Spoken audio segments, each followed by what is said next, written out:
Dans le vaste hall de marbre poli de l'hôtel, un homme d'affaires noir, à l'allure modeste et pourtant distinguée, fit son entrée après un long vol. La directrice de l'hôtel, une femme au port altier, le jugea immédiatement sur son apparence, refusa de vérifier sa réservation et l'humilia publiquement devant la foule.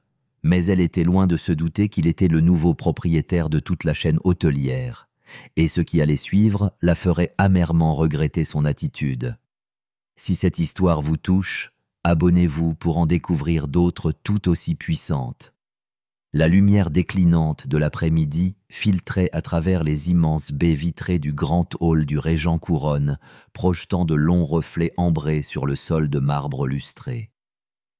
Alexandre Dubois pénétra, laissant le froid new-yorkais derrière lui, la lourde porte de verre se refermant avec une sourde résonance. Il marqua une brève pause, laissant ses yeux s'adapter à l'éclat doré qui inondait cet espace immense. Un chandelier de cristal monumental scintillait au-dessus, chaque facette captant la lumière comme un millier de soleils miniatures. La richesse y flottait dans l'air, palpable non seulement dans la pierre importée et les dorures, mais dans la manière dont les clients se mouvaient, dans le silence feutré de l'argent bien établi. Il marchait d'un pas assuré et mesuré, celui de quelqu'un habitué à diriger, bien que son apparence racontât une toute autre histoire ce jour-là. Un jean sombre, impeccable, mais loin des coupes de créateur. Une chemise en lin au col ouvert. Une veste en cuir, assouplie et marquée par les années, le genre de vêtement qui raconte sa propre histoire. Son bagage à roulettes le suivait silencieusement, les roues chuchotant sur le marbre. Il venait de débarquer d'un vol transatlantique en provenance de Londres, ses épaules portant la fatigue de 12 heures confinées, mais aussi la satisfaction tranquille d'une mission accomplie outre-mer.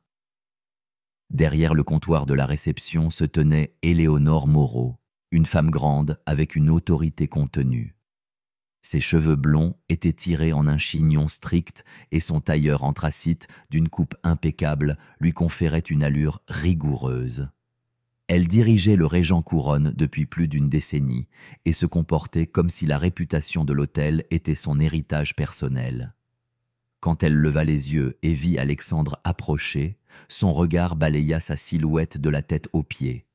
Il n'y eut pas de sourire, juste un balayage rapide et calculateur qui se mua en un léger pincement autour de sa bouche. Alexandre posa son sac à ses côtés et fit un signe de tête polie. « Bonjour, j'ai une réservation au nom de Groupe Dubois. » Éléonore ne fit aucun mouvement vers son clavier.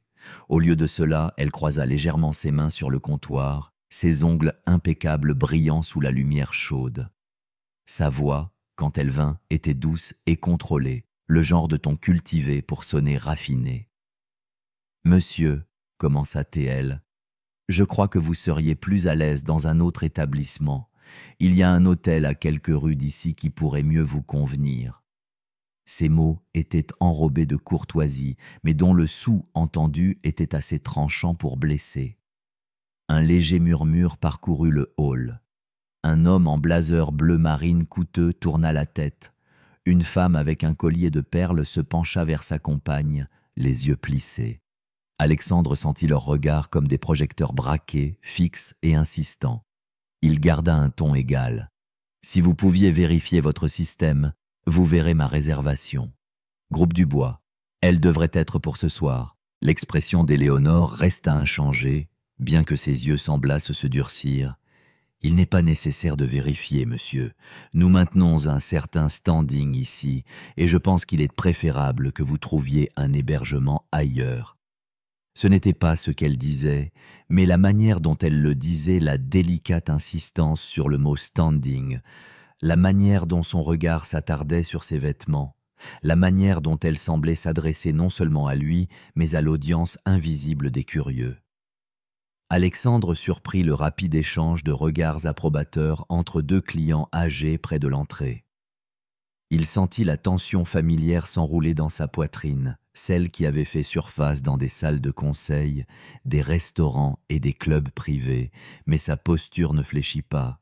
« Je suis sûr qu'il ne faudra qu'un instant pour confirmer ma réservation. » Éléonore se redressa, son menton se levant légèrement. Monsieur Dubois. Quelque chose passa dans ses yeux. Une reconnaissance peut-être, mais elle disparut en un instant. Eh bien, Monsieur Dubois, sans la tenue appropriée et la présentation attendue, cet établissement ne peut étendre son hospitalité. Je vais faire appel à la sécurité pour vous accompagner. De sa droite, elle fit un geste subtil de la main, comme pour chasser un fil imaginaire. Deux agents de sécurité en uniforme commencèrent à se diriger vers le comptoir, leurs chaussures impeccables résonnant doucement sur le marbre. Le plus grand des deux s'arrêta à côté d'Alexandre, sa voix basse, mais ferme. « Monsieur, nous allons avoir besoin que vous veniez avec nous. » Alexandre le regarda, lisant le malaise dans les yeux de l'homme.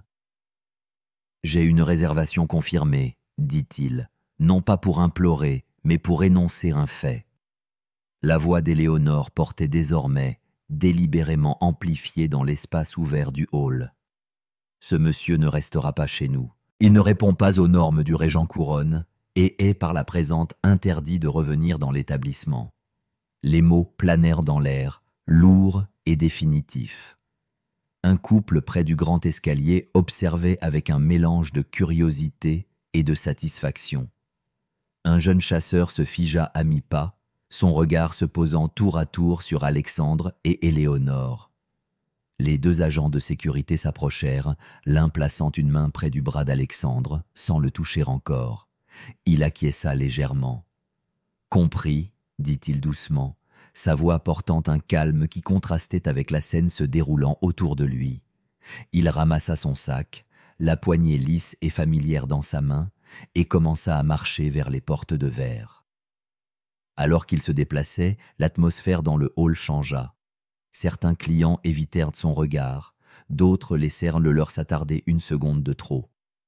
L'écho de l'annonce d'Éléonore semblait le suivre, rebondissant sur les hauts plafonds et les colonnes ornées. Il pouvait entendre le léger murmure d'approbation venant de derrière lui. Le son du jugement déguisé en bienséance. Quand la porte s'ouvrit et que l'air froid se précipita, il y entra sans ralentir le pas, les agents de sécurité juste derrière lui. L'éclat du hall de marbre s'estompa derrière le verre, remplacé par les tons amortis de la rue à l'extérieur. À l'intérieur, Éléonore se retourna vers son bureau avec le sang-froid de celle qui croyait avoir préservé la dignité de son domaine. À l'extérieur, Alexandre se tint un instant sur le trottoir, le nom de l'hôtel gravé en laiton au-dessus de lui, le trafic de fin de journée de la ville bourdonnant autour de ses pensées. La piqûre n'était pas nouvelle, mais elle brûlait néanmoins. Ce n'était pas la première fois, et il savait que ce ne serait pas la dernière. Mais même à ce moment-là, debout sous la lueur froide de la façade du régent Couronne, quelque chose en lui était déjà en train de changer. Le vent extérieur portait le froid du début de l'hiver, assez vif pour piquer la peau. Alexandre se tenait juste au-delà des portes de laiton étincelantes de l'hôtel, son souffle s'élevant en léger nuage contre le ciel assombrissant. Le régent Couronne se dressait derrière lui, son nom gravé profondément dans la façade de pierre polie, chaque lettre captant la lumière faiblissante. Il plongea la main dans sa veste, sortit son téléphone et fit défiler l'écran jusqu'à un nom familier. Quand Clara Duval répondit, sa voix était vive et assurée, celle de quelqu'un qui saisissait l'urgence sans qu'il soit besoin de l'expliquer. Alexandre garda un ton égal, presque décontracté, bien que l'acier dans ses mots fût indéniable. « Clara, activez immédiatement l'annonce d'acquisition pour le régent Couronne. Diffusez-la à tous les grands médias et organisez une conférence téléphonique d'urgence avec le conseil d'administration du groupe de luxe Régent dans les 20 prochaines minutes. » Il y eut un cliquetis rapide du clavier à son extrémité avant qu'elle ne réponde. Compris. Et Alexandre, juste pour confirmer, nous avons finalisé l'acquisition de l'intégralité du groupe de luxe Régent il y a 48 heures via Mariner Holdings. C'est à nous. Il s'accorda le plus infime hochement de tête, bien que personne ne fût là pour le voir. Bien. Assurons-nous que tout le monde à l'intérieur le sache. L'appel se termina et il glissa son téléphone dans sa poche. La rue s'agitait autour de lui, les klaxons retentissaient, un vendeur criait depuis un chariot de coin, un taxi était à l'arrêt, le conducteur appuyé sur le volant. Il resta immobile, une figure de patience délibérée, observant les portes tournantes vitrées. À l'intérieur, les clients se déplaçaient entre le hall et les ascenseurs, inconscients du séisme qui allait bientôt secouer leur monde ordonné. 5 minutes passèrent, puis 3 autres. Les téléphones commencèrent à sonner faiblement au début. Un son comme une alarme lointaine qui s'amplifiait. Quelqu'un près des fenêtres baissa les yeux sur son écran, fronça les sourcils et donna un coup de coude à son compagnon. Un homme en costume, au bar du coin, se figea, son verre à mi-chemin de ses lèvres, ses yeux se posant sur le titre lumineux sur son téléphone. En quelques minutes, l'ondulation devint une vague. Les conversations changèrent, des murmures se tissant à travers le hall. Une femme en manteau bordé de fourrure se pencha vers son mari, sa voix perçante d'incrédulité. Il est écrit que Dubois Hôtellerie Mondiale vient d'acquérir la chaîne Régent. C'est cet hôtel de l'autre côté du sol en marbre, un jeune chasseur se redressa, la main serrant le manche d'un chariot à bagages. Alexandre poussa la porte et rentra dans le hall, ses chaussures résonnant sur le marbre dans un rythme lent et imperturbable. L'air à l'intérieur était plus chaud mais désormais électrique, empli du bourdonnement inconfortable de la prise de conscience. Il marcha vers le comptoir de la réception, ses yeux balayant l'espace, captant des bribes de conversation. Son nom, les mots PDG, acquisition de millions. Les clients se remuèrent sur leur siège. Un homme près de la cheminée tendit la main vers son téléphone, le penchant juste assez pour capter la scène.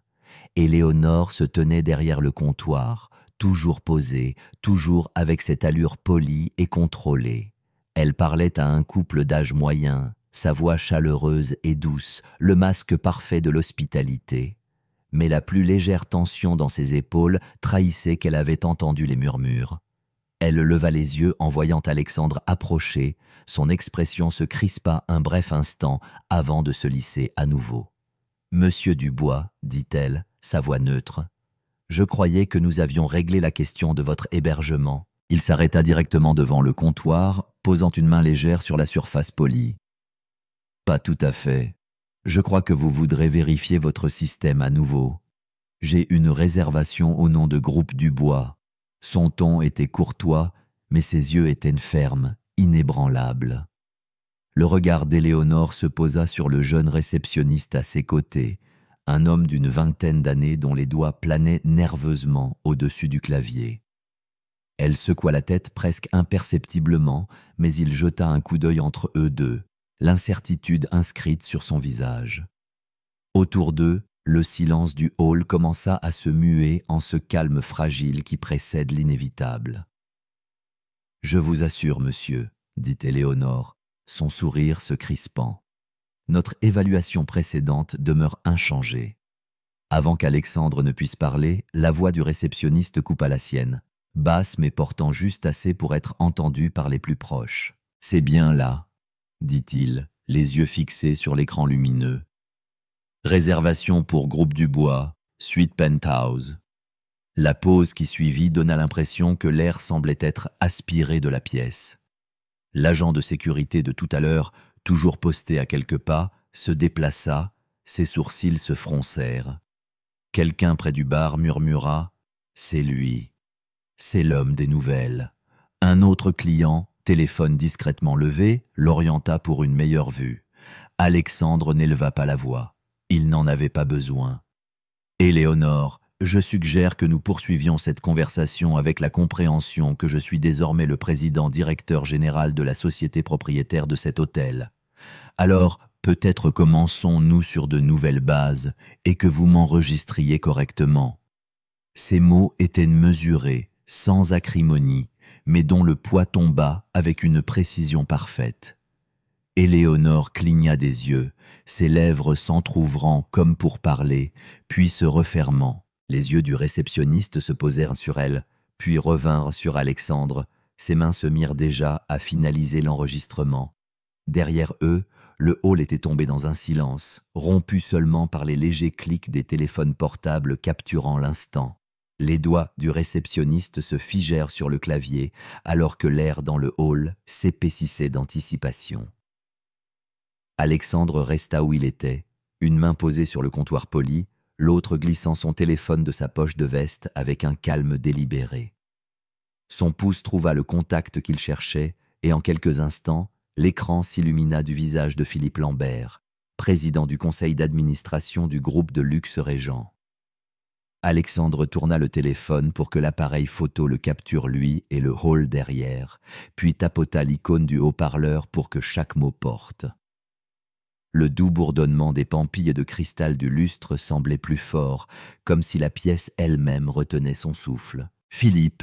commença Alexandre, sa voix mesurée mais assez résonnante pour traverser l'étendue de marbre. « J'appelle depuis le hall du Régent Couronne, votre propriété phare. Je viens d'avoir une rencontre avec la directrice générale d'ici, que vous et le reste du conseil voudrez entendre en détail. » Un murmure parcourut les clients assis près de la cheminée. Les téléphones se levèrent discrètement, les yeux se posèrent tour à tour sur Alexandre et Éléonore qui se tenaient rigides derrière le comptoir. « Vas-y, Alexandre !» répondit la voix de Lambert à travers le haut-parleur, profonde et teintée de curiosité. Alexandre raconta les événements avec une précision chirurgicale. Il décrivit son arrivée après un long vol, la demande polie de vérifier sa réservation, le refus sans même un regard au système, les insinuations répétées qu'il ne répondait pas aux normes de l'hôtel, et enfin son expulsion publique sous le regard approbateur des clients. Il ne fit aucune embellie. La clarté frappante de chaque détail suffisait à attirer l'attention de tous. Ses mots étaient fermes, mais la piqûre sous-jacente était impossible à ignorer. Un rappel silencieux que la dignité bafouée laisse sa marque. Les lèvres d'Éléonore se pressèrent en une ligne mince. Elle l'interrompit une fois, son ton sec. « C'est une déformation. Ma responsabilité est de protéger la qualité de l'expérience de nos clients. » Alexandre n'éleva pas la voix, mais la légère pause qu'il marqua avant de poursuivre fut suffisante pour la couper. « Philippe, je crois que vous trouverez mon récit étayé par les propres enregistrements de sécurité de l'hôtel et de multiples témoins présents en ce moment même. » Il inclina légèrement le téléphone, de sorte que l'appareil photo capta le groupe de clients à proximité, certains d'entre eux acquiescèrent presque imperceptiblement. Un léger carillon de son téléphone signala un nouveau message. Alexandre baissa les yeux, reconnaissant le nom de Clara. Il l'ouvrit et trouva un fichier en attente, un dossier concis en format PDF, parfaitement organisé et accablant. « Philippe, dit-il, je viens de recevoir le dossier du personnel d'Éléonore Moreau. Voulez-vous que je vous en lise le contenu ?» Il y eut un léger froissement à travers le haut-parleur avant que Lambert ne réponde. « Vas-y. » Alexandre fit défiler le fichier, ses yeux parcourant chaque ligne. 14 plaintes distinctes pour conduite discriminatoire au cours des 2 dernières années, 5 règlements confidentiels totalisant plus de 400 000 $, des schémas observés dans la démographie des clients sous sa direction, spécifiquement des rapports répétés de clients de couleur se voyant refuser le service ou recevant un traitement de qualité inférieur. Les règlements, d'ailleurs, avaient été exécutés sous des accords de non-divulgation. Des halètements rompirent le silence dans le hall. Un homme en costume gris près de l'ascenseur échangea un regard surpris avec sa compagne. Le réceptionniste aux côtés d'Éléonore déplaça son poids d'un pied à l'autre, son regard fixé sur l'écran comme s'il lisait en même temps dans son esprit.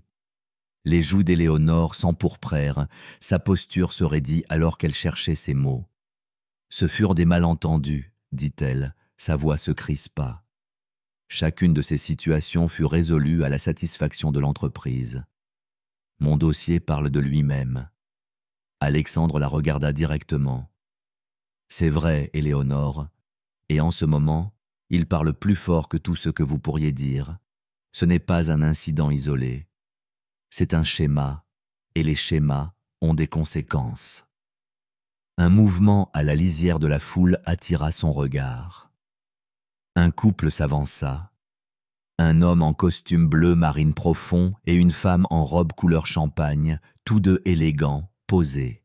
Leurs carnations étaient de la même teinte brune chaleureuse que celle d'Alexandre, leurs expressions portant le poids de la reconnaissance. La femme parla la première, sa voix calme mais claire. « Monsieur Dubois, merci. Il y a 2 mois, nous avons séjourné ici pour notre anniversaire.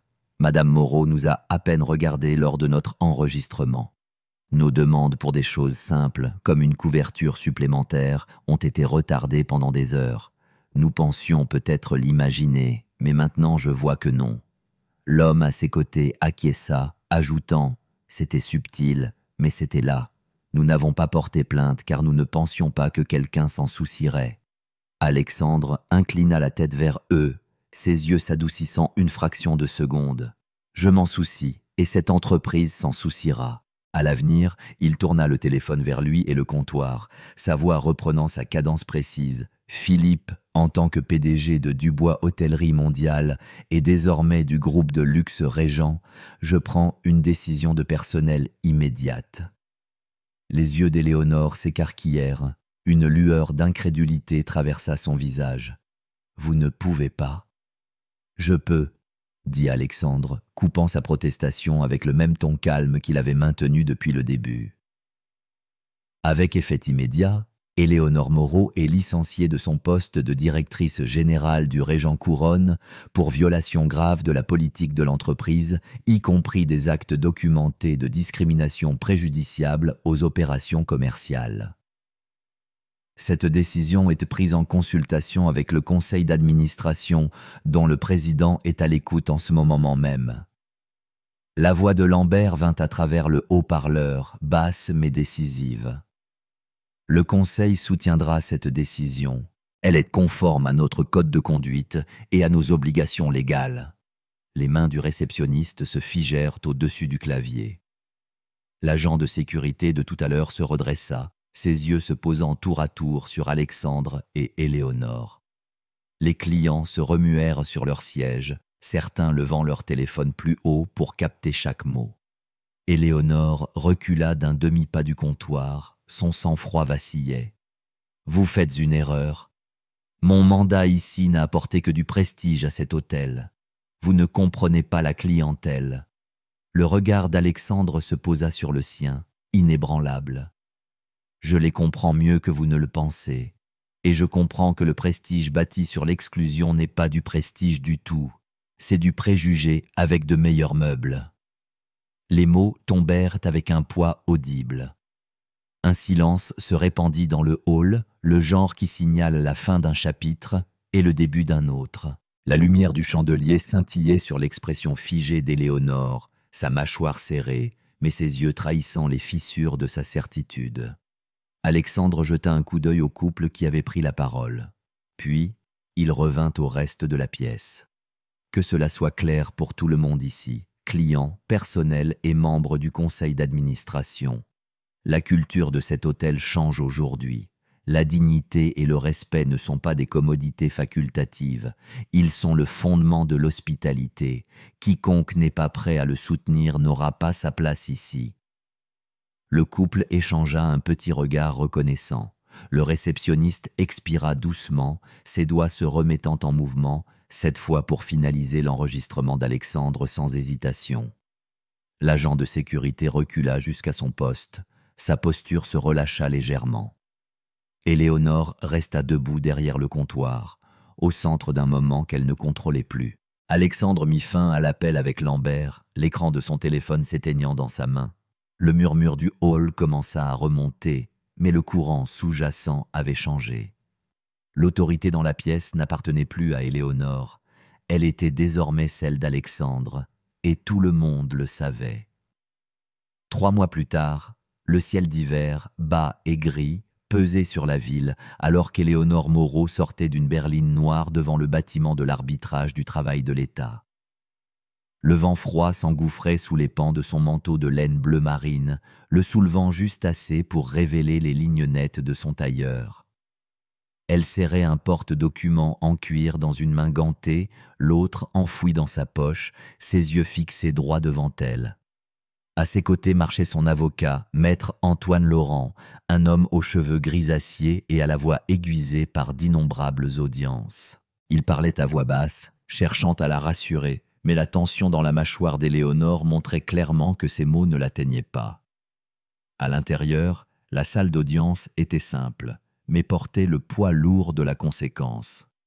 Une longue table divisait l'espace, le jury de 3 personnes siégeant à l'extrémité sous le sceau de l'État. La juge Hélène Dubois, l'officier président, ajusta ses lunettes en consultant le rôle, son regard perçant balayant la pièce par-dessus ses montures. À gauche étaient assis Éléonore et son avocat, leurs papiers soigneusement empilés. À droite, Alexandre Dubois, flanqué de son conseiller juridique et d'un représentant de la division conformité de Dubois Hôtellerie Mondiale. Sa posture était aussi composée que celle qu'il avait eue la nuit dans le hall de l'hôtel calme, délibéré et inébranlable. Les débats commencèrent par la déclaration liminaire de Maître Laurent. Il parla des 15 années d'Éléonore dans l'hôtellerie de luxe, de ses récompenses de performance et de ses critiques élogieuses de clients, dépeignant son licenciement comme une réaction excessive à un malentendu momentané. Il insista sur le fait qu'aucune langue explicite n'avait été utilisée ce jour-là, présentant l'incident comme un choc d'attente plutôt que comme un préjugé.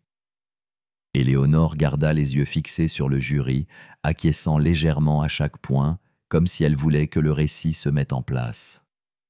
Quand ce fut le tour d'Alexandre, son avocat se leva et parla avec une précision mesurée. Elle décrivit non seulement l'incident, mais l'historique documenté derrière cela. Elle exposa la chronologie des plaintes, les 5 règlements confidentiels et le schéma constant de comportement exclusif signalé par les clients et le personnel. Pendant qu'elle parlait, Alexandre resta immobile, ses mains posées lâchement sur la table, son regard se déplaçant entre le jury et Éléonore sans hostilité, mais avec une gravité indéniable. Puis vint la preuve. Un grand moniteur fut introduit dans la salle et les images granuleuses des caméras de sécurité de l'hôtel furent diffusées pour le jury. Le son était faible, mais suffisamment clair pour entendre la voix d'Éléonore alors qu'elle refusait de vérifier la réservation d'Alexandre, son choix de mots teinté d'un dédain silencieux. Les membres du jury regardèrent sans commentaire, mais le subtil pincement autour de la bouche de la juge Dubois en disait assez. Ensuite, les témoignages commencèrent. Le couple qui s'était manifesté dans le hall cette nuit-là s'assit à la table des témoins, racontant leur propre expérience avec Éléonore, comment leur occasion spéciale avait été éclipsée par la froide indifférence qui accueillait chacune de leurs requêtes. Leur ton était calme, mais le courant sous-jacent de la blessure était impossible à ignorer. 2 anciens employés suivirent. L'un, un réceptionniste, parla d'avoir reçu l'instruction de réorienter certains clients se présentant sans réservation en fonction de leur apparence. Un autre, un superviseur de l'entretien ménager, décrivit d'un climat où le personnel de couleur se voyait souvent attribuer des quarts moins favorables et des parcours de promotion plus lents. Chaque déclaration ajoutait une autre couche à l'image se formant dans l'esprit du jury. L'avocat d'Éléonore tenta de riposter. Il remit en question la fiabilité des souvenirs des mois après les faits, suggéra que l'insatisfaction des clients pouvait provenir de problèmes sans rapport et souligna qu'aucune mesure disciplinaire formelle n'avait été prise contre Éléonore auparavant. Éléonore elle-même témoigna brièvement, sa voix ferme mais teintée d'une pointe d'indignation. Elle soutint qu'elle suivait les normes tacites de l'hôtellerie haut de gamme et insista que toute offense causée était la faute d'Alexandre. La partie d'Alexandre répondit avec une efficacité tranquille. Ils présentèrent des mémos internes récupérés dans les archives du groupe de luxe Régent, des notes qui laissaient entendre qu'il fallait maintenir une clientèle raffinée et défendre l'exclusivité, des phrases qui semblaient anodines jusqu'à ce qu'elles soient replacées dans le contexte de la démographie des clients et des plaintes enregistrées. Les membres du jury se penchèrent en avant tandis que ces documents étaient lus à voix haute, le langage prudent, désormais dépouillé de son vernis protecteur. Après des heures de témoignage, la pièce se figea dans un silence tendu alors que la juge Dubois se préparait à rendre la décision du jury. Elle parla avec le genre d'autorité qui vient de décennies à peser les faits face aux faiblesses humaines. Mademoiselle Moreau, ce jury estime que la résiliation de votre emploi est justifiée et légale. Les preuves présentées démontrent un schéma clair de conduite discriminatoire en violation de la politique de l'entreprise et des lois antidiscrimination de l'État. Votre appel est par la présente rejeté. Il vous est en outre ordonné de rembourser le défendeur pour les frais de justice d'un montant de 38 000 $. Les mots tombèrent avec une finalité qui ne laissait aucune place à l'interprétation. Les yeux d'Éléonore se posèrent sur son avocat, qui se déplaça inconfortablement sur son siège. La juge Dubois poursuivit, son ton inébranlable. De plus, cette décision sera inscrite dans le système d'enregistrement des emplois dans l'hôtellerie à l'échelle de l'État. Vous serez inapte au poste de direction dans les établissements hôteliers de luxe agréés pour une période d'au moins 10 ans. L'air dans la pièce sembla changer. L'expression d'Alexandre ne changea pas, mais il y eut un relâchement subtil dans ses épaules, comme si un poids s'était déplacé de ses propres mains vers les mains du système destiné à rendre justice.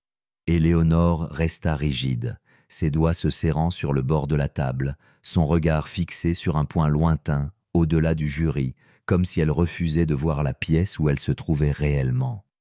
Le coup sec du marteau marqua la fin de l'audience. Des papiers frissonnèrent, des chaises reculèrent et des conversations commencèrent à voix basse. Alexandre rassembla ses documents avec une efficacité tranquille, échangeant quelques mots avec son conseil avant de se lever. Il ne regarda pas Éléonore en partant, mais en passant, le faible reflet de la salle d'audience dans la porte en bois poli la montra toujours assise immobile, la décision se posant sur elle comme une ombre qui ne se lèverait pas. 1 an s'était écoulé depuis la décision du tribunal, et le régent Couronne ne ressemblait plus au même endroit où cet après-midi froid de décembre s'était déroulé. Dans les mois qui suivirent le départ d'Éléonore Moreau, Alexandre Dubois s'était tenu devant les caméras et dans des salles de conseil pour annoncer le lancement de l'audit d'équité et de dignité à travers toutes les propriétés du portefeuille du groupe de luxe Régent. Le programme, discrètement mis en œuvre mais rigoureusement appliqué, envoya des évaluateurs formés, infiltrés en tant que clients de tous horizons. Voyageurs d'affaires, familles, jeunes mariés, retraités, chacun portant non seulement une valise, mais la responsabilité silencieuse de mesurer s'ils étaient accueillis avec courtoisie ou avec une exclusion codée. Chaque interaction, du comptoir d'enregistrement à l'appel de l'entretien ménager, fut observée, enregistrée et notée. Il n'y eut pas d'avertissement et pas de seconde chance pour les préjugés persistants. L'impact fut rapide et parfois inconfortable. Au cours des 12 premiers mois, 25 directeurs dans plusieurs villes furent remplacés, certains démissionnant discrètement, d'autres étant licenciés pour faute grave. Les programmes de formation qui avaient autrefois été traités comme une formalité devinrent immersifs, défiant les employés à reconnaître les préjugés inconscients et à les remplacer par un respect authentique. Les enquêtes de satisfaction des clients de couleur, qui stagnaient depuis des années, augmentèrent de 70%. Les revenus de la chaîne grimpèrent de 20%, non pas parce que les hôtels avaient abaissé leurs standards, mais parce que davantage de personnes sentaient désormais que ces standards étaient aussi pour eux. D'autres entreprises y prêtaient attention. Les revues professionnelles du secteur commencèrent à publier des profils sur le modèle d'audit de dignité et les concurrents qui rejetaient l'initiative d'Alexandre comme du théâtre de relations publiques demandaient désormais des consultations pour éviter de se retrouver au centre de leur propre règlement de compte viral. Le changement ne se limita pas aux propriétés Régent. Il influença discrètement la politique dans tout le secteur de l'hôtellerie de luxe, modifiant la compréhension du terme exclusif de quelque chose qui verrouillait les portes à quelque chose qui les ouvrait plus largement. L'apogée vint au sommet international du leadership hôtelier, un rassemblement de dirigeants, de propriétaires et de décideurs politiques du monde entier. La salle de bal était emplie du doux murmure des conversations et du léger tintement des verres lorsqu'Alexandre monta sur scène.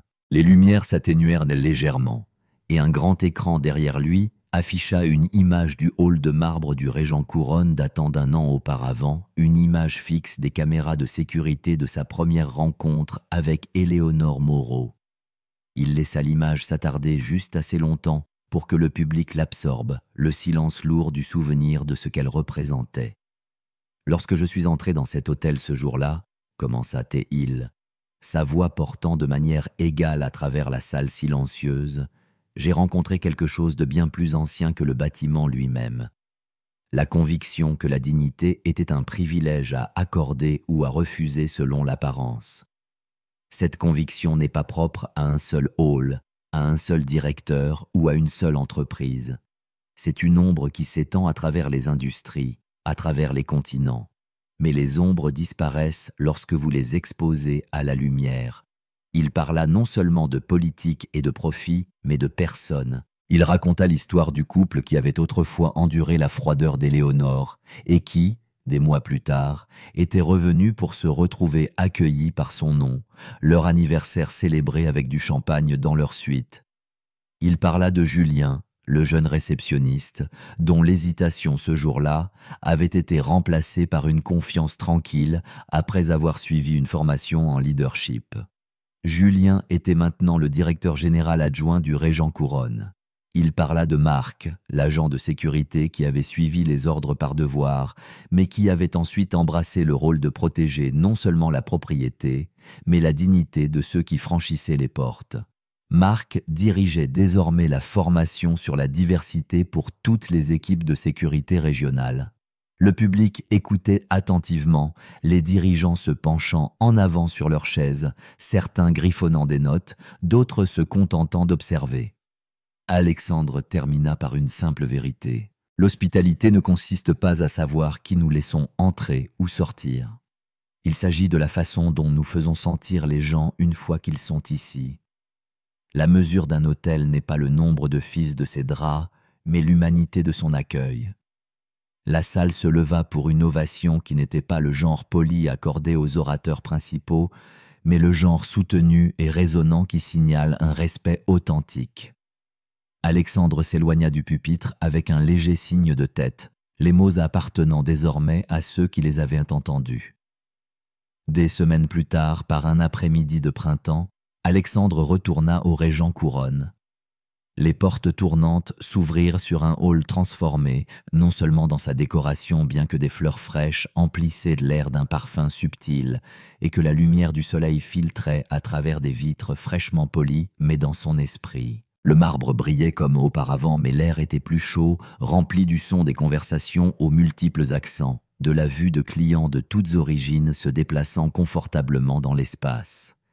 Une jeune famille s'enregistrait au comptoir, le réceptionniste se penchant en avant avec un sourire facile. À proximité, une femme d'affaires portant un hijab accepta une boisson de bienvenue d'un serveur dont l'accueil était authentique, non répété. Julien remarqua Alexandre près de l'entrée et s'avança, lui tendant la main avec l'assurance détendue de quelqu'un qui avait gagné sa place. « Bienvenue, monsieur Dubois. Votre suite est prête dès que vous l'êtes. » Derrière lui, Marc acquiesça de son poste près de l'ascenseur, sa présence rappelant que vigilance et accueil pouvaient coexister. Alexandre observa la scène lentement, laissant les détails s'ancrer dans sa mémoire, les rires légers au comptoir du concierge, le chasseur s'accroupissant pour saluer un enfant, l'absence de cet air cassant et vigilant qui avait autrefois plané sur le hall. Ce n'était plus un lieu où la dignité était rationnée. Elle circulait librement, tissée dans le tissu même du service. Il se dirigea vers l'ascenseur, son reflet se captant brièvement dans le verre des portes du hall. L'homme qui avait été escorté hors de cet hôtel sous les soupçons et la fausse courtoisie avait disparu. À sa place se tenait l'homme qui était revenu pour le transformer, et ce faisant, avait contribué à changer bien plus que la culture d'un seul bâtiment. Alors que les portes de l'ascenseur se refermaient, le dernier son qu'il entendit du hall fut le doux bourdonnement d'un lieu où chacun avait sa place.